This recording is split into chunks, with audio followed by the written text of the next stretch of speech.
어젯밤 광주의 한 아파트에서 황당한 엘리베이터 사고가 났습니다. 40대 주민이 엘리베이터에서 내리다 승강기 통로 바닥에 떨어져 숨진 겁니다. 승강기가 오작동을 일으켰기 때문인데 먼저 사고 개요를 김인정 기자가 설명하겠습니다. 어젯밤 8시 30분쯤 광주시 북구의 한 아파트 승강기 통로 바닥에서 주민 48살 정모 씨가 숨진 채 발견됐습니다. 승강기가 고장났다는 신고를 받고 승강기 업체 직원이 기기 점검을 하다 지하 1층 바닥에서 정 씨를 발견한 겁니다.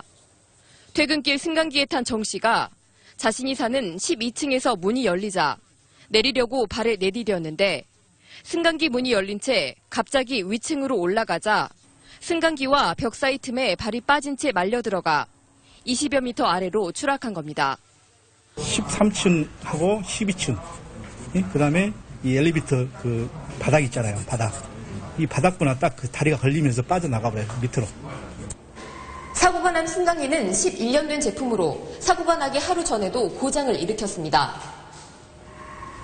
하루 동안 잇따랐던 3차례 고장으로 사고 당일 아침에도 수리가 이어졌는데 결국 승강기 문이 열린 채 움직이는 고장까지 이어진 겁니다. 전문가들은 문이 열릴 때 승강기를 멈춰주는 센서가 문제를 일으켰다고 보고 있습니다. 작동 승강기를 명령을 내려주는 이제 전기 부분들, 브레이크를 잡아라든지 이런 부분들에 대한 명령을 내리는 전기기기가 좀 문제가 있었지 않았냐.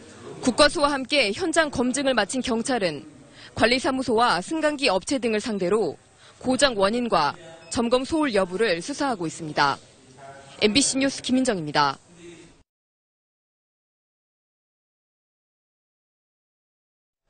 엘리베이터 타고 내릴 때 주의력이 부족한 아이들이 다치는 사고가 잇따르고 있습니다. 특히 손가락이 문틈에 끼거나 빨려 들어가는 사고가 많다고 하니까요. 조심하시기 바랍니다. 박현석 기자가 취재했습니다. 엘리베이터 문이 열리는 순간 문 양쪽 끝 작은 틈으로 한 아이의 손이 빨려 들어갑니다. 문에 손을 대는가 싶었지만 말릴 틈도 없었습니다. 너무 놀라서 소리 지르고 애들이 많이 울고 순간 근데 그게 2, 3초 만에 일어난 일이거든요. 그래서 많이 놀랐었어요. 아이의 손 모형을 갖고 실험을 해봤습니다. 문에 대고 있었는데 역시 순식간에 빨려 들어갑니다. 최근 4년간 소비자원에 접수된 엘리베이터 관련 상담 가운데 58%가 이런 손끼임 사고였습니다. 특히 어릴수록 다친 어린이가 많았습니다. 엘리베이터 문틈 허용 기준은 10mm 이내인데 반해 만 2세 아동의 새끼손가락 굵기는 평균 7, 8mm에 불과하기 때문입니다. 어른 같은 경우에는 반사신경이 빠르고 근력이 있다 보니까 바로 손을 빼서 사고가 일어나지 않는데 어린이 같은 경우에는 근력이 약하다 보니까 그대로 밀려 들어가서 빼지 못하는. 보통 문이 닫히다가도 중간에 사람이 감지되면 다시 열리지만 손끼임을 감지해 문 열림을 중단하는 장치는 고비용 때문에 아직 보편화되지 않았습니다. 소비자원은 타이완이나 일본처럼 커다란 위험 표지판을 부착하도록 관계기관에 건의했습니다. SBS 박현석입니다.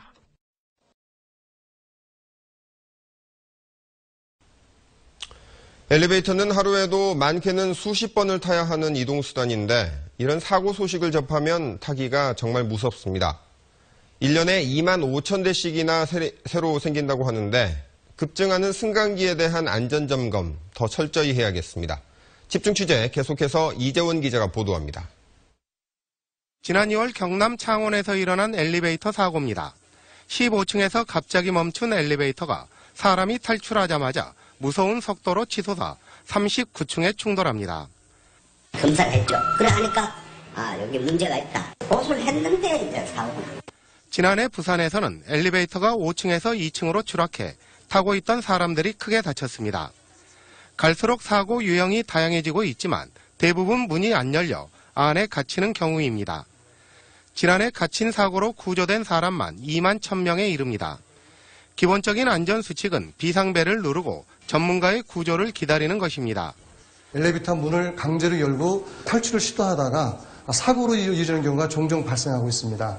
근본적으로는 안전점검을 강화하는 노력이 필수적입니다. 국내 승강기 설치 대수가 올해 초 50만 대를 돌파한 가운데 승강기에 비상통화장치가 설치된 것은 절반에 그치고 있습니다. 승강기 안전사고로 인한 사상자는 증가 추세로 10년 전만 해도 한 해 50명이 못 됐지만 2006년부터는 해마다 100명이 넘습니다. 특별 안전점검을 갖다가 매년 분기별로 수시로 이제 실시해가지고 노후 승강기라든가 불법 승강이라든가 또 다중이용 시설 승강기에 대해서 이제 시설 이 관리를 유지 관리를 철저히 하도록. 한 해 2만 5천 대의 승강기가 늘고 있는 가운데 광주에는 1만 7천 대, 전남에는 1만 3천 대의 승강기가 설치되어 있습니다. MBC 뉴스 이재원입니다. 며칠째 여러 번 수리를 한 엘리베이터를 탔던 주민이 아파트 통로로 추락해서 숨졌습니다. 사고 당일 아침에도 수리를 한 엘리베이터였습니다. KBC 정희진 기자의 보도입니다. 어젯밤 8시 반쯤 광주 북구의 한 아파트 지하 1층 엘리베이터 통로에서 48살 정모 씨가 숨진 채 발견됐습니다. 제 방에 들어왔었거든요. 근데 거기서 으아 하는 비명소리 들리고 쿵 소리 들렸어요. 엘리베이터 고장이 원인이었습니다. CCTV 분석 결과 정 씨는 12층에서 문이 열리자 내리려고 했지만 갑자기 엘리베이터가 멈추지 않고 계속 올라가면서 중심을 잃고 통로 아래로 떨어졌습니다. 문이 열려. 자연스럽게 되게 하죠. 근데 엘리베이터 뒤로 올라오고 있어. 문은 열렸는데 이 사람이 배 뒤에는 흙 꺼지니까 밑에 떨어진 거죠. 사고가 난 엘리베이터는 이미 4월 전부터 고장으로 여러 번 수리업체가 다녀갔습니다.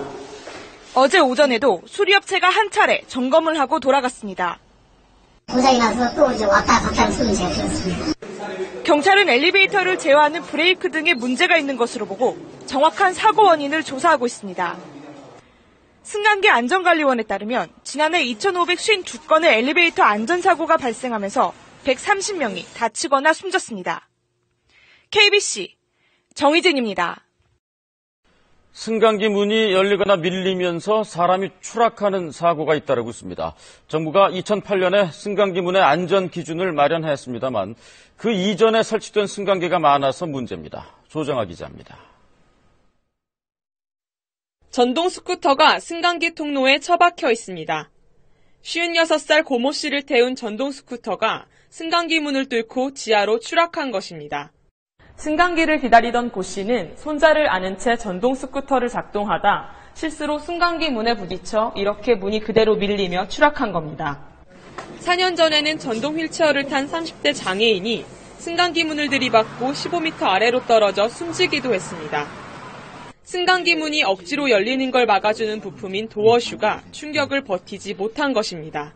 도어슈라는 게 있는데 그게 이제 그렇게 생각처럼 강하지 못해요. 그러니까 그거는 외부 충격이 있으면 열릴 수 있다고 보시면 돼요. 이 때문에 정부는 체중 60kg인 두 사람이 시속 10km의 속도로 부딪힐 때 견딜 수 있도록 설치하라는 기준을 지난 2008년에 마련했습니다. 그러나 전국 승강기 40만여 대 가운데 90% 정도가 2008년 이전에 설치돼 안전기준이 적용되지 않았습니다. 저희 기준보다 물론 더 강한 기준으로 충격이 가해진다면 그런 부분들은 생길 수는 있겠죠. 기존에 설치된 승강기에 대해서도 안전기준을 적용할 수 있는 방안 마련이 시급합니다. KBS 뉴스 조정아입니다. 광주의 한 아파트에서 40대 여성이 승강기를 탔다 추락해 숨졌습니다. 승강기가 문이 열린 상태에서 오작동을 한 겁니다. 김인정 기자입니다. 어젯밤 8시 30분쯤 광주 북구의 한 아파트 승강기 통로 바닥에서 주민 48살 정모 씨가 숨진 채 발견됐습니다. 같은 아파트 주민이 승강기가 고장났다고 신고해 승강기 업체 직원이 기기를 점검하던 중 통로 바닥에서 숨져 있는 정 씨를 발견했습니다. 승강기에 탔던 정 씨가 자신이 사는 12층에서 내리려고 했지만 승강기가 문이 열린 채 멈추지 않고 계속 올라가면서 중심을 잃고 허공으로 추락한 것으로 추정됩니다. 오작동한 승강기는 15층에서야 멈췄습니다. 고장났다길래 경비씨 아저씨한테 말한 다음에 같이 올라가는 도중에 저는 그냥 문 열려있는 것만 보고 15층에 멈춰있는 거 확인하고 사고를 일으킨 승강기는 11년 된 제품으로 지난 3월 정기 검사에서는 합격 판정을 받은 것으로 알려졌습니다. 주민들은 이 엘리베이터가 평소에도 고장이 잦았고 사고가 나기 하루 전날에도 고장을 일으켰다고 말합니다.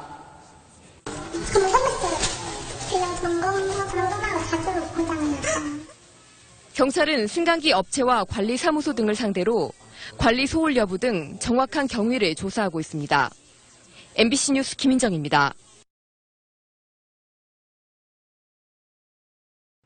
엘리베이터는 평소 너무 자주 이용해서 그런지 얼마나 위험한 공간으로 돌변할 수 있는지 무감각해지기 쉬운데요. 사소한 부주의로 목숨까지 왔다 갔다 할 수 있는 엘리베이터 사고 유형에는 어떤 것들이 있고 또 대처는 어떻게 해야 하는지 차정인 기자가 알아봤습니다. 엘리베이터를 타는 한 남성. 목줄을 한 애완견이 미처 타지 못한 상태에서 그대로 문이 닫혀버립니다. 잠시 뒤 엘리베이터가 작동하자 애완견은 그대로 딸려가 허공으로 뜹니다. 엘리베이터가 두께가 얇은 목줄을 인식하지 못했기 때문입니다. 통상적으로 5mm까지는 감지가 가능하나 애완견 줄이라든지 줄넘기 줄, 특히 학생들 가방 끈 같은 경우 두께가 얇은 경우에 끈 같은 경우는 감지를 못하기 때문에 엘리베이터 틈 사이로 아이들의 손이 끼는 사고도 많습니다. 어린아이 손 모양의 모형을 엘리베이터 문에 대봤습니다. 문이 열리자마자 그대로 문틈으로 빨려 들어갑니다. 이럴 땐 억지로 잡아당기지 말고 지지대 등을 이용해 문과 문틀 사이를 최대한 벌리고 구조대를 기다려야 합니다. 한 지하철역, 전동 휠체어를 탄 남성이 엘리베이터 문을 들이받자 문이 부서지면서 그대로 추락합니다. 문이 밀리는 것을 막아주는 도어슈라는 장치가 있지만 외부에서 충격을 주면 장치가 빠져버려 밀리게 됩니다. 또 엘리베이터가 멈춰 갇히게 되면 강제로 문을 열어 무리하게 탈출하지 말고 구조대를 기다리는 것이 더 안전합니다. 열린 문틈으로 떨어져 추락사할 수 있고 문틈에 끼이는 등 2차 사고로 번질 수 있는 위험이 있습니다. 엘리베이터 사고는 지난 10년간 300여 건이 발생해 91명이 사망했습니다. KBS 뉴스 차정인입니다. 엘리베이터에 문이 닫힐 때 아이들의 손이 끼지 않도록 주의를 기울이는 보호자는 많습니다. 하지만 엘리베이터에서 어린이 손이 끼는 사고의 절반 이상은 문이 열릴 때 일어난다고 합니다. 보호자의 더욱 세심한 주의가 필요한데 노은재 기자가 보도합니다. 엘리베이터 문과 문설주 간 허용 간격은 10mm. 하지만 어린이 손가락 마디 평균 폭은 이보다 작아 엘리베이터 문과 문설주 사이에 들어가기 쉽습니다. 애기 손이 작아서 점점 더 이제 문이 열리려고 빨려 들어가더라고요. 그래서 이제 주변 사람들이 없었으면 못 뺐을 것 같아요. 최근 4년간 한국소비자원에 접수된 엘리베이터 관련 피해 사례 648건 중 절반 이상이 문이 열릴 때 손이 끼는 사고였는데 피해자의 92%가 만 6세 이하였습니다. 어린이 같은 경우에는 반사신경이 느리고 또 근력이 약하다 보니 한번 말려 들어가는 경우에는 그대로 빼지 못하고 말려 들어가는 경우가 많거든요. 엘리베이터에는 이처럼 주의 표시가 부착돼 있지만 키가 1m 안팎인 초등학교 입학 전 어린이들의 눈높이에서는 확인하기 어렵습니다. 반면에 대만과 일본은 어린이가 볼 수 있는 위치에 우는 얼굴이나 상처난 손이 그려진 그림을 붙이고 있습니다. 한국소비자원은 어린이가 주로 이용하는 다중이용시설의 엘리베이터에 어린이 손김 주의 표시와 손가락 감지 장치를 설치할 것을 국민안전처에 건의하는 한편 부모들에게도 각별한 주의를 당부했습니다. 연합뉴스TV 노은지입니다. 어린이 통학 차량 사고가 또 발생했습니다. 이번엔 2살 난 아이가 후진하던 어린이집 버스에 치여 숨졌는데요. 인솔 교사와 운전기사 둘 중 한 명만 주의를 기울였다면 피할 수 있었던 사고였습니다. 김종태 기자입니다. 2살 박모군이 갑자기 후진하는 통학버스에 치여 쓰러집니다. 곧바로 병원으로 옮겨졌지만 박군은 숨졌습니다. 박군이 다른 아이 9명과 함께 12인승 통학버스를 타고 어린이집에 도착한 건 오전 9시 15분쯤. 인솔교사가 아이들을 차에서 내려 건물로 데려갔지만 박군만 챙기지 못했습니다. 운전기사도 박군이 차 뒤에 있다는 걸 확인하지 못했습니다. 저 애기들이 입시를 시키든지 해놓고 난 다음에 차를 움직여야 되는데 그러지도 않고 확인도 안 하고 차를 움직이는 것 같구만. 경찰은 통학 안전수칙이 제대로 지켜졌는지 수사하고 있습니다. 그 전에 인솔을 했던 교사는 안으로 들어가고 새로운 인솔 교사가 차에 탑승했던 상황이기 때문에 CCTV 영상상으로는 뒤에 확인하는 것이 장면은 없었고요.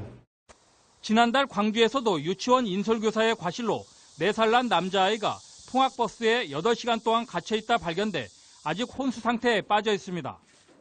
어린이 통학 차량 사고는 최근 3년간 해마다 10% 이상 늘고 있습니다. MBC 뉴스 김종태입니다. 덤프트럭이 통학버스를 들이받아 25명이 다쳤다는 소식 전해드린 바 있는데요. 조사를 해봤더니 갑작스러운 비보호 자회전이 원인이었습니다. 김효섭 PD가 전해드립니다. 검은색 승용차가 교차로에서 비보호 좌회전을 합니다. 직진 신호를 받고 마주오던 25톤 트럭이 이 승용차를 피하려다 무게중심을 잃고 넘어져 미끄러집니다. 덤프트럭은 그대로 맞은편에 있던 특수공립학교 통학버스를 덮칩니다. 원주 교차로에서 난 이 사고로 버스에 타고 있던 장애 학생과 교사 등 25명이 다쳤습니다. 강원 원주경찰서는 사고 직전 교차로에서 비보호 좌회전을 한 승용차 운전자 65살 A씨를 뺑소니 혐의로 입건했습니다. 경찰은 A씨가 당시 사고가 난 줄 전혀 몰라 그대로 갔다고 말했다며 운전자가 무심코 한 비보호 좌회전이 자칫 큰 사고로 연결될 수 있는 만큼 주의해달라고 당부했습니다.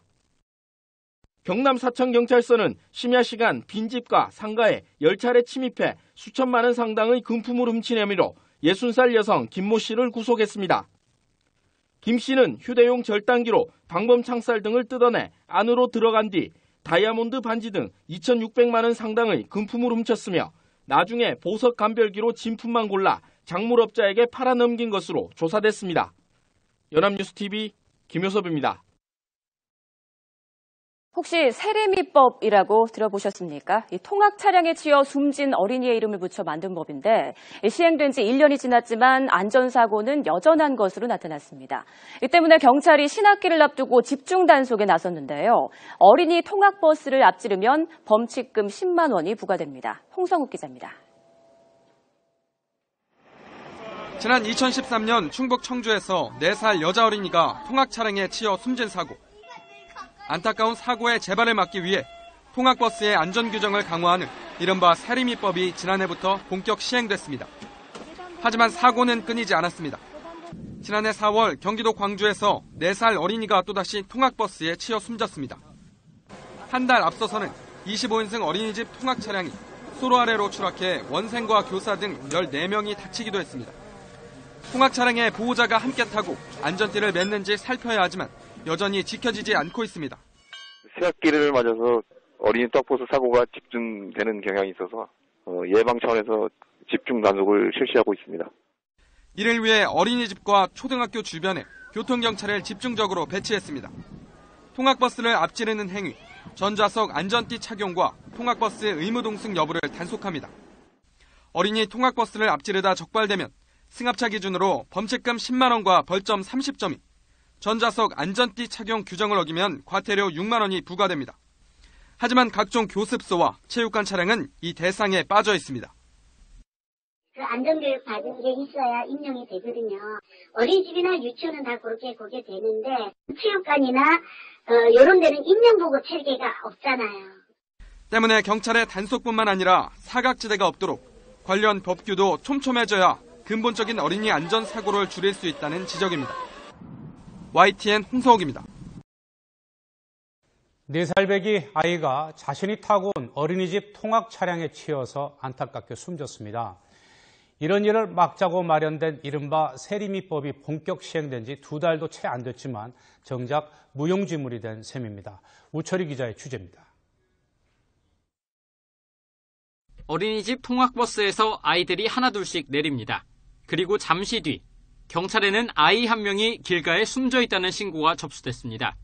알고 보니 버스에서 내렸던 어린이집 원생 4살 이모군이었습니다. 이군은 어린이집에서 불과 10m도 떨어져 있지 않은 이곳에 머리를 크게 다친 채 쓰러져 있었습니다. 경찰 조사 결과 이군은 통학버스에서 내린 뒤 차량 앞쪽에 있다 출발하는 차량에 치인 것으로 드러났습니다. 당시 아이들의 승하차를 지도하는 인솔교사까지 있었지만 어린이집 관계자 누구도 사고 사실을 알지 못했습니다. 운전기사는 경찰 조사에서 이군을 미처 보지 못했다고 진술했습니다. 사고하는지 몰랐어요. 그럼 경찰서에서 어떻게 연락을 받은 거예요? 원에서 전화가 왔어요. 해당 버스는 지난해 4월 통학 차량으로 정식 신고를 마쳤고 어린이집 관계자들 역시 안전교육을 이수한 것으로 조사됐습니다. 통학 차량 안전기준을 강화하는 이른바 세리미법이 본격 시행된 지 2달도 채 지나지 않은 시점에 또다시 어린 목숨이 희생되면서 법의 실효성에 강한 의문이 제기되고 있습니다. 작년에 이 차량이 등록 당시에 신고 기준에 적합한 판정이 나서 정상적으로 등록이 된 차량입니다. 경찰은 통학버스 운전기사 37살 김모 씨를 입건하고 어린이집 원장과 인솔교사의 과실 여부를 조사하고 있습니다. YTN 우철입니다.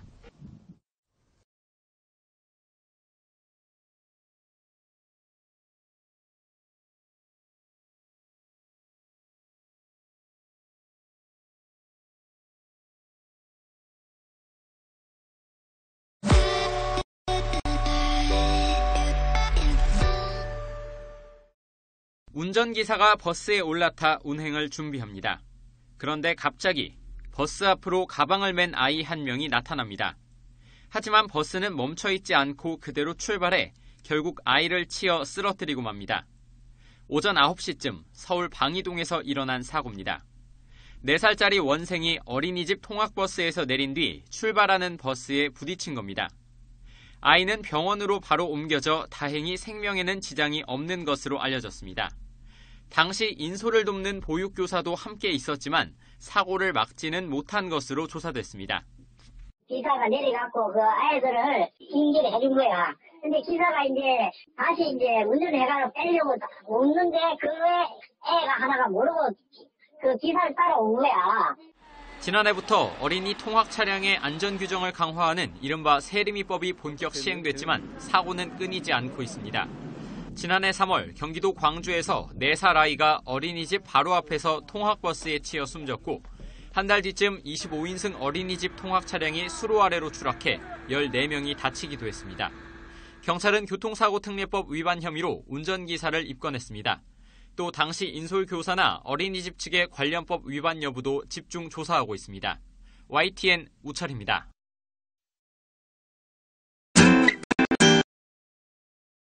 선생님, 신차 계약은 잘 끝...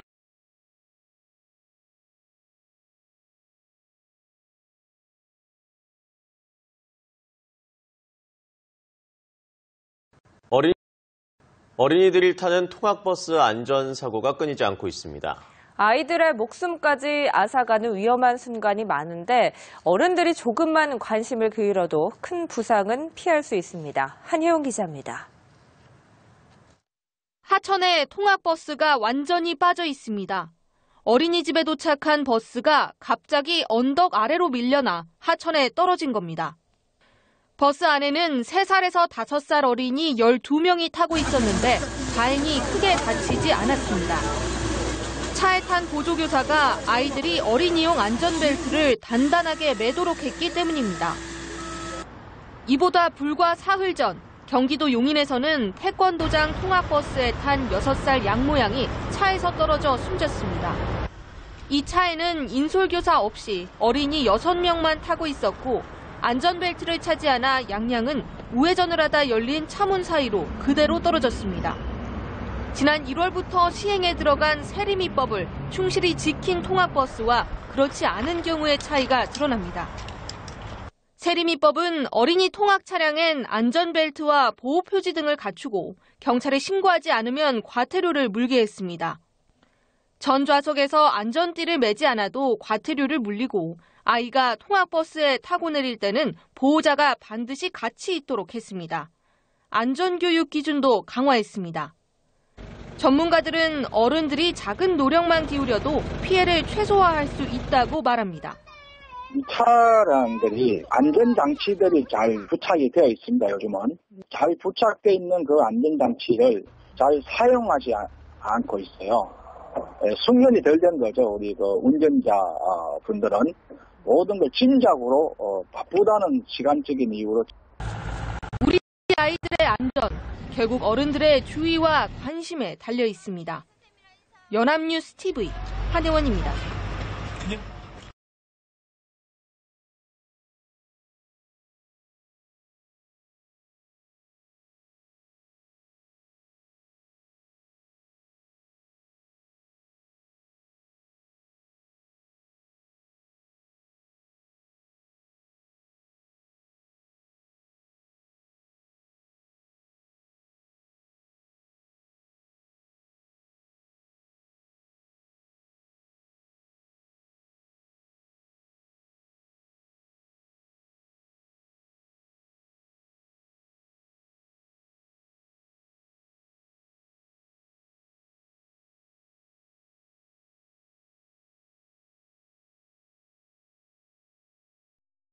한 어린이가 학원 버스에서 내린 뒤 길을 건너다가 사고가 났다면 학원 책임은 어디까지일까요? 아이가 버스에서 내린 뒤 아니면 길을 건너갈 때까지 살펴봐야 하는 건지 혹은 아이를 집까지 바래다 줘야 할까요? 김태윤 기자가 학원 책임이 어디까지인지 법원 판례를 통해 살펴봤습니다. 학원 버스에서 내린 어린이가 혼자서 길을 가로질러 건넙니다.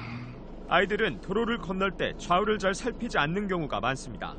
재작년 8월 6살 박모군도 학원 버스에서 내려 길 건너 집으로 가다 차에 치여 숨졌습니다. 박군의 부모는 학원장과 학원 버스 기사 등을 상대로 4억 원을 배상하라며 소송을 제기했습니다. 재판에선 통학버스 기사의 보호감독 의무가 어디까지인지가 쟁점으로 떠올랐습니다.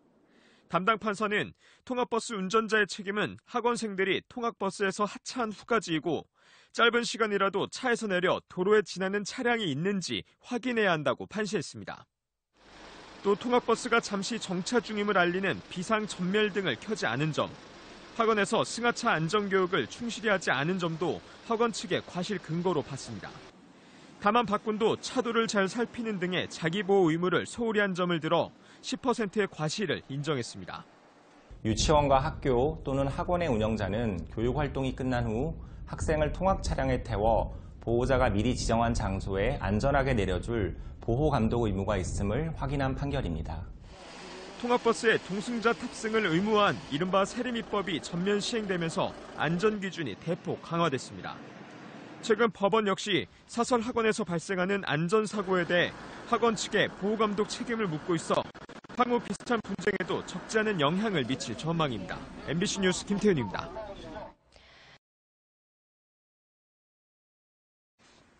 네, 어린 자녀 키우는 부모님들은 어린이 통학버스 사고 소식 접할 때마다 정말 가슴이 철렁하실 텐데요.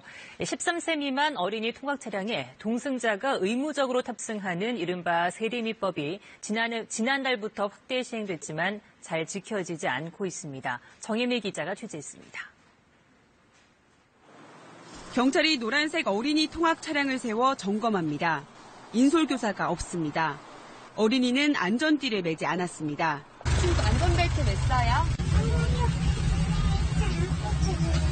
다른 통학 차량도 마찬가지.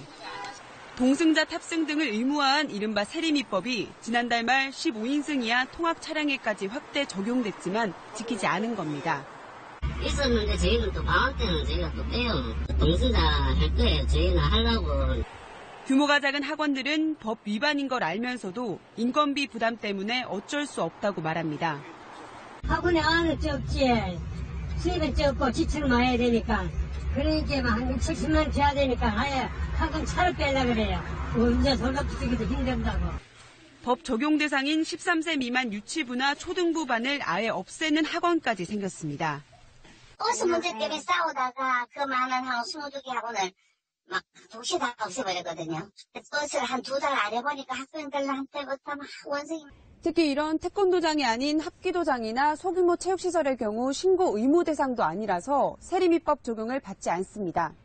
경찰도 학원들의 반발을 의식해 단속에 소극적인 상황. 어린이의 안전을 위한 법이 현실에서는 겉돌고 있습니다. KBS 뉴스 정혜미입니다.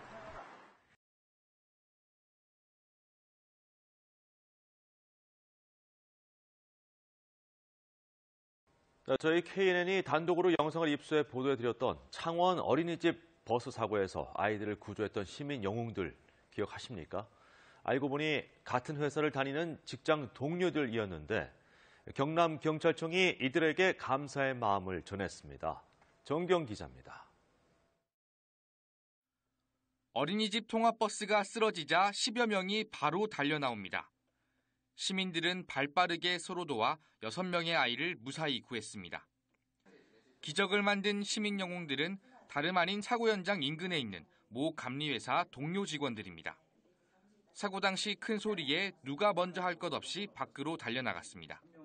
앞서 나갔던 원종현 부장이 차 안으로 들어갔습니다. 남자아이를 바로 구조하고 뒤로 갔는데 이제 여자아이가 이마 쪽에서 피를 흘리고 있었어요. 그리고 저보고 아저씨 피나요 하길래 저는 괜찮아 빨리 내려줄게 하고 바로 내려서 15명의 직원이 함께 나와 구조를 도왔습니다. 빠르게 역할을 나눠 10분 만에 아이들을 모두 차 밖으로 대피시켰습니다. 안전띠를 자를 가위, 부상자를 위한 수건과 휴지 등을 각자 챙겨 나오기도 했습니다.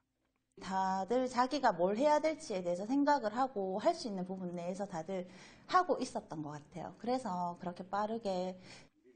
경남경찰청은 어린이 6명을 신속히 구조한 시민 영웅들을 대표해 3명에게 감사장을 수여했습니다. 남다른 시민 정신으로 구조에 나섰고 마지막까지 아이들을 안심시킨 모습에 감사를 표했습니다. 직장 안에서 다져진 동료애와 호흡이 급박한 사고 현장에서 아이들을 안전하게 구조하는 힘이 됐습니다. KNN 정경입니다. 어제 오후 경남 창원에서 어린이집 통학버스가 승합차와 충돌한 뒤 넘어지는 아찔한 교통사고가 있었습니다. 그런데 차량에 타고 있던 아이들 6명 가운데 2명만 가벼운 찰과상을 입고 구조됐습니다. 무슨 일이 있었던 것일까요? 네, 저희 KNN이 사고 순간 의료원 시민들의 생생한 영상을 단독 확보했습니다. 정경 기자입니다. 경남 창원시의 한 주택가 사거리입니다. 승합차가 어린이 통학버스를 들이받습니다. 빗길에 미끄러진 버스가 그대로 쓰러집니다. 사고 직후 시민들이 바로 버스로 달려듭니다. 앞유리를 통해 들어가 아이를 구조합니다. 아이를 안고 안전한 곳으로 옮깁니다. 쿵 하는 소리가 크더라고요. 이제 우리 직원분들도 이제 나오고 주민분들도 한두 분 나오고 그래서 빨리 애들부터. 사고가 난 시각은 어제 오후 5시쯤입니다. 가까이 있는 회사 사무실 직원 등 10여 명이 함께 구조에 동참했습니다. 버스에는 3살에서 7살까지 모두 6명의 아이가 타고 있었습니다. 시민들은 차 앞유리 창을 통해 버스 안으로 진입한 뒤 10분 만에 모두 구조를 끝냈습니다. 그냥 들어갔죠. 그 여직원이 애들 빨리 구하라고 얘기를 해가지고 바로 들어갔죠. 어린이 2명이 가벼운 찰과상을 입었을 뿐 운전기사와 어린이집 교사, 승합차 탁승자까지 12명이 무사히 구조됐습니다. 비가 와가지고 좀 날씨도 춥고 해서 애들 전부 다 이제 저희 사무실의 소파에서 이제 뭐 간식거리 좀 주고 하니까 금방 또 괜찮더라고요. 아이들은 모두 안전띠를 착용하고 있었습니다. 그 차량이 전도되면 학생들이 심한 부상을 당할 수가 있는데 안전띠 착용을 해서 부상이 좀 작았던 부분도 있고. 지난 8월 부산 곰내터널 유치원 버스 전도 사고 때도 10명의 시민이 신속하게 힘을 모아 21명의 어린이가 무사히 구조됐습니다. 시민의 빠르고 의료운 행동과 기본에 충실한 안전띠 착용이 아이들의 생명을 지켰습니다. KNN 정경입니다.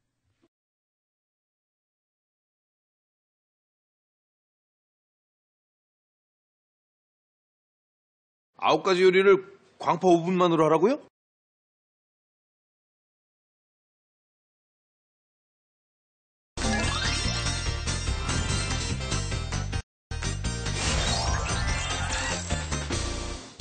네 살배기 원생이 자신이 타고 온 어린이집 통학 차량에 치여서 숨졌습니다. 갑자기 차가 쏠리면서 3살 유아가 이렇게 차 안에서 바닥에 쓰러졌고요. 이 아이는 하루 뒤인 어제 뇌출혈로 끝내 숨졌습니다. 어른들의 부주의로 인해 어린 생명을 앗아간 안타까운 사고들. 반복돼서는 안 되겠죠? 그래서 올해 1월부터 어린이 통학버스 관련 법규가 시행되고 있습니다. 먼저 일반 운전자들의 준수사항부터 알아봅니다. 차량 앞으로 어린이 통학버스가 정차 중이죠. 전멸등이 작동 중이라면 어린이나 영유아가 타고 내리는 중이라는 말입니다.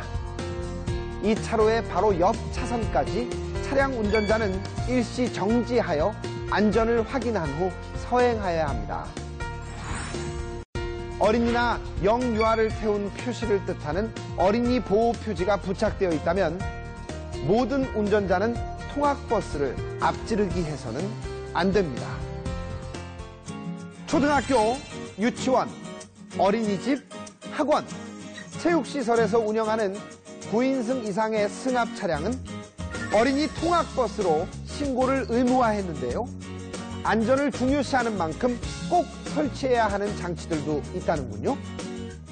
먼저 눈에 잘 띄는 황색으로 도색은 필수죠.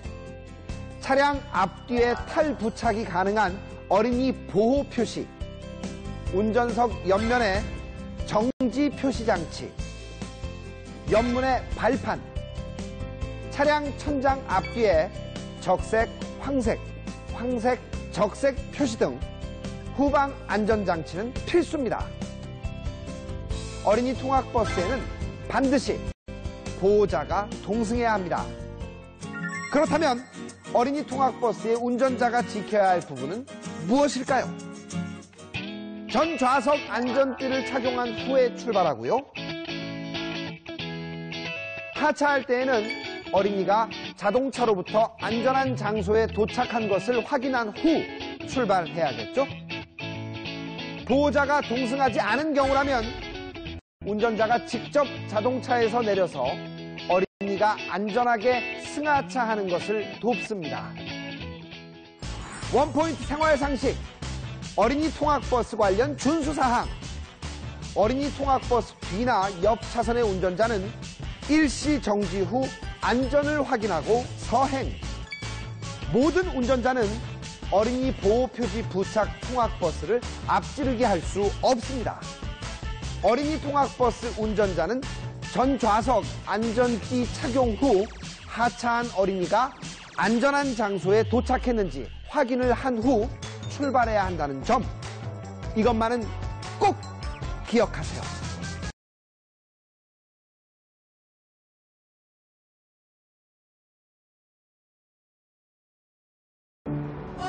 풍부하게. 지금 여기 클라우드가 있어.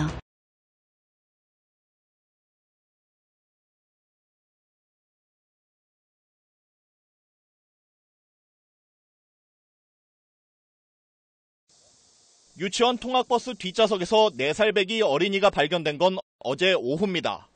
아침에 버스에 탄 지 8시간 가까이 지난 뒤였습니다. 버스 운전사가 유치원생들을 집에 보내기 위해 차에 올랐다가 발견했는데 체온이 42도까지 오르는 등 열사병 증세를 보이고 의식을 잃은 상태였습니다.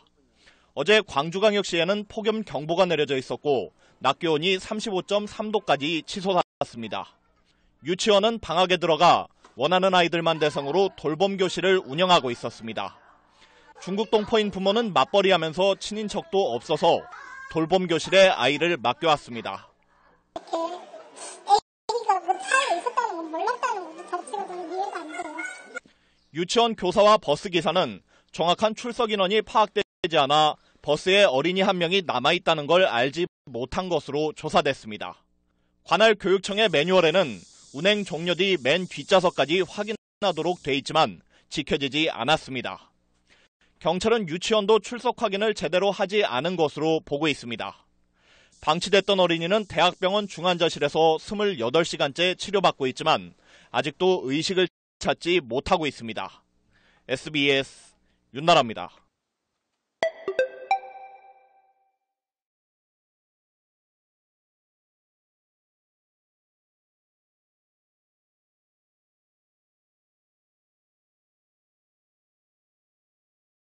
대학교 통학버스와 승합차가 충돌해 4명이 숨지고 1명이 크게 다쳤습니다. 나들이에 나선 일가족 5명이 참변을 당했습니다. 장미쁨 기자가 보도합니다. 흰색 승합차 옆면이 찌그러졌습니다. 차량 내부는 아수라장으로 변했습니다. 경북 포항의 산업도로 사거리에서 대학교 통학버스와 다마스 승합차가 충돌했습니다.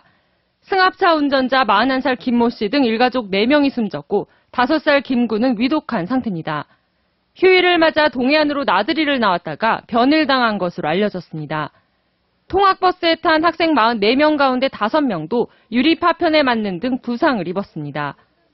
사고가 난 교차로 현장에는 이렇게 유리 파편 등 사고 잔해가 남아 있습니다. 경찰은 평소 차량 통행이 많지 않아 전멸신호로 운영되던 산업도로 사거리에서 과속을 하다 난 사고로 보고 정확한 사고 경위를 조사하고 있습니다. MBC 뉴스 장미쁨입니다.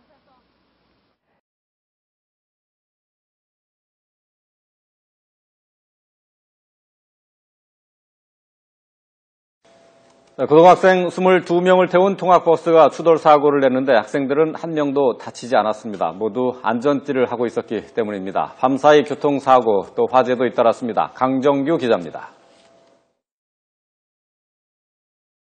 버스 앞부분이 종이장처럼 구겨졌고 승용차 한 대는 뒤집힌 채 도로에 나뒹굽니다. 어제 저녁 8시 반쯤 전북 김제의 요양병원 앞 도로에서 고등학생 22명을 태운 통학버스가 신호를 기다리던 1.5톤 화물차와 승용차를 들이받았습니다. 튕겨나간 화물차가 마주오던 승용차까지 충돌하면서 6명이 다쳤습니다. 하지만 경찰은 통학버스에 타 있던 학생들은 모두 안전띠를 하고 있어서 한 명도 다치지 않았다고 전했습니다. 어젯밤 9시 반쯤에는 지구대 앞 도로를 지나던 승용차가 마주오던 차량과 부딪힌 뒤 주차장 안으로 돌진했습니다. 이 사고로 지구대에 주차되어 있던 차량 등 모두 7대가 파손됐습니다. 경찰은 차량이 급발진하면서 사고가 났다는 운전자의 말을 토대로 사고 경위를 조사하고 있습니다. 또 오늘 새벽 2시쯤엔 경부고속도로 양재 나들목에서 대형 화물차 2대와 승용차가 잇따라 추돌해 화물차 기사가 다쳤습니다. 화재도 잇따랐습니다. 자정쯤엔 전북 익산의 산업 폐기물 처리장에서 불이 나 9천여만 원의 피해를 입었고 앞서 밤 11시 반쯤엔 경기도 화성의 전자제품 조립 공장에서 불이 나 1,000만 원의 재산 피해가 나기도 했습니다. YTN 강정규입니다.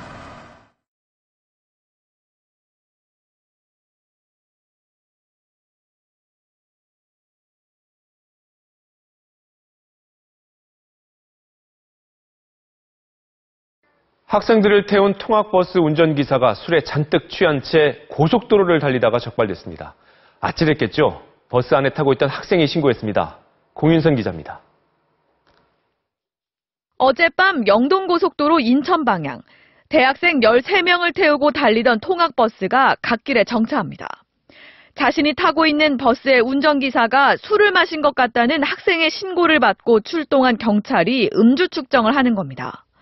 측정 결과 기사의 혈중 알코올 농도는 0.155%, 면허 취소에 해당합니다. 소주 한 병 이상을 드신 거죠. 금요일 저녁이다 보니까 차들이 통행이 많았거든요. 아찔한 순간이었습니다. 입건된 기사는 경찰 조사에서 점심 식사 때 술을 마신 게 좀 과했다고 진술했습니다. 오늘 오전 11시쯤엔 충북 청주시의 왕복 6차선 도로에서 고속버스와 승용차 등 차량 5대가 잇따라 추돌해 버스 운전자 등 10명이 다쳤습니다. 경찰은 앞서 달리던 승용차가 갑자기 속도를 줄여 사고가 일어난 것으로 보고 있습니다. 같은 시각 전북 완주 순천 간 고속도로 완주분기점 인근에선 납치객 19명을 태우고 여주로 가던 관광버스에서 갑자기 불이 났습니다. 승객들은 긴급 대피해 인명피해는 없었지만 버스가 완전히 타 소방서 추산 440만 원의 재산 피해가 났습니다. MBC 뉴스 종선입니다.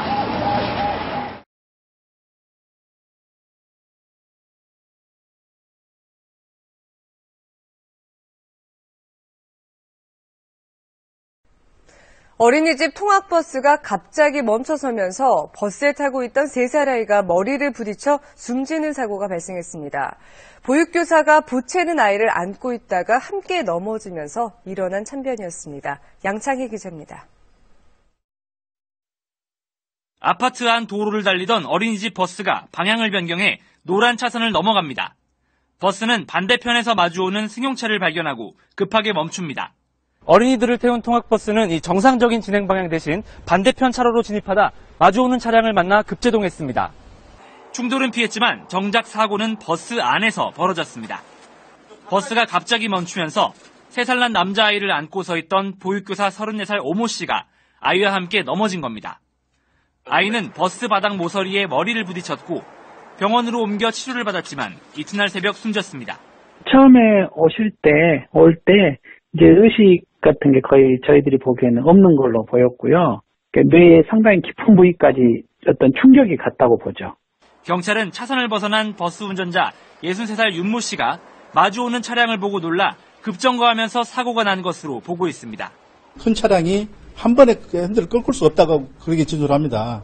중앙선을 넘어가지고 편안하게 어린이집 앞으로 이동해서 경찰은 운전자를 안전운전 의무 위반 혐의로 불구속 입건하는 한편 보육교사 등을 대상으로 정확한 사고 경위를 조사하고 있습니다. KBS 뉴스 양창입니다.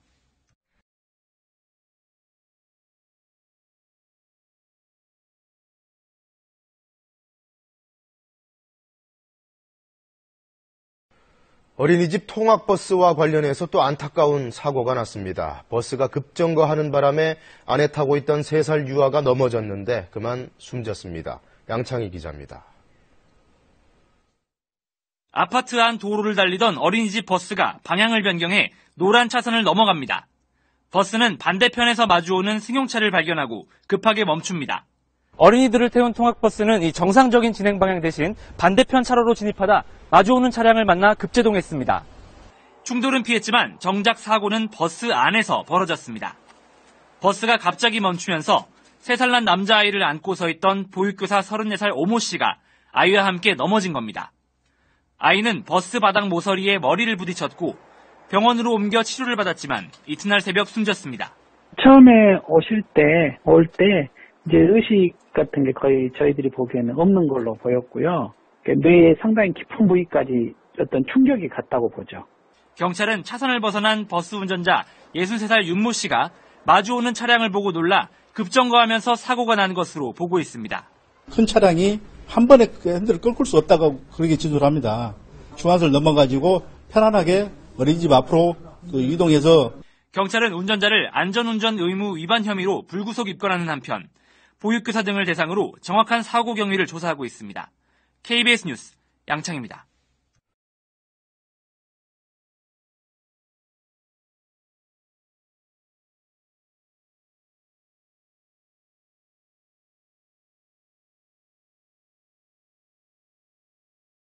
네, 보신 것처럼 어린이집 통학버스에 아이가 치여서 숨지는 사고 끊임없이 반복이 되고 있습니다. 2년 전에 이렇게 숨진 김세림 양의 이름을 딴 이 세림이법, 어린 통학 차량의 안전 기준을 강화하겠다는 이 법이 지난 1월부터 발효가 됐는데 한 해 80명의 아이들은 통학버스에 치여서 다치거나 숨지고 있습니다.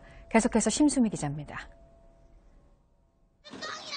안전벨트를 하지 않은 초등학생이 차창 밖으로 몸을 내밉니다. 이를 제지하는 인솔자는 보이지 않습니다. 도와주신 선생님 계셔? 버스 기사님. 취재진이 학원과 밀집 지역 4곳을 관찰한 결과 어린이들이 탄 승합차 가운데 10대 중 8대꼴로 도색이 안 돼 있습니다. 도색이 이렇게 되는 것도 아니고 물론 이렇게 큰 학원들이 많지만 작은 학원들도 많잖아요. 어린이 통학 차량의 안전 기준을 강화한 세림이법이 지난 1월부터 발효됐지만 아직 현장의 변화는 크지 않은 겁니다. 어린이들이 타고 내릴 수 있는 것을 확인할 수 있도록 실외 광과 후사경을 설치해야 되고 지붕에는 어린이들이 타고 내리는 것을 알리기 위한 표시 등이 설치돼야 됩니다. 실제 근무자들의 안전교육을 강화해야 한다는 지적도 나옵니다. 현재는 원장과 운전자가 2년마다 한 번씩 이수하면 그만입니다. 교육 자체가 단편적으로 끝내는 경우가 상당히 많습니다. 모든 분들에 대한 어떤 정기적인 교육이 제도적으로 좀 강화돼야 되겠습니다. 통학버스에 치여 다치거나 숨지는 어린이는 한 해 평균 80여 명. 전체 어린이 교통사고 건수는 줄어드는 데 비해 통학버스 사고 숫자는 변함이 없습니다. JTBC 심수희입니다.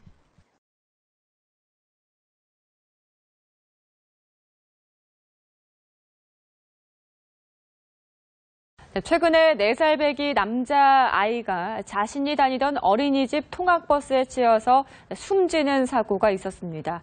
이런 사고의 원인은 무엇인지 또 대책은 없는 건지 윤지연 기자가 짚어봤습니다. 통학버스 사고 대부분은 아이들이 운전자의 시야각을 벗어나면서 발생합니다. 차량 뒷부분을 잘 살피도록 후방 카메라나 후방 센서가 설치된 경우는 많지만 뒤쪽만 확인한다고 해결되는 문제가 아니기 때문입니다. 경기도 광주에서 발생한 4살 이모군의 사망사고를 보면 이 군이 차량 앞쪽으로 튀어나왔는데 정작 운전자는 이 군을 친 사실조차 인지하지 못했습니다. 사고가 난 버스보다 높이가 낮은 15인승 버스입니다.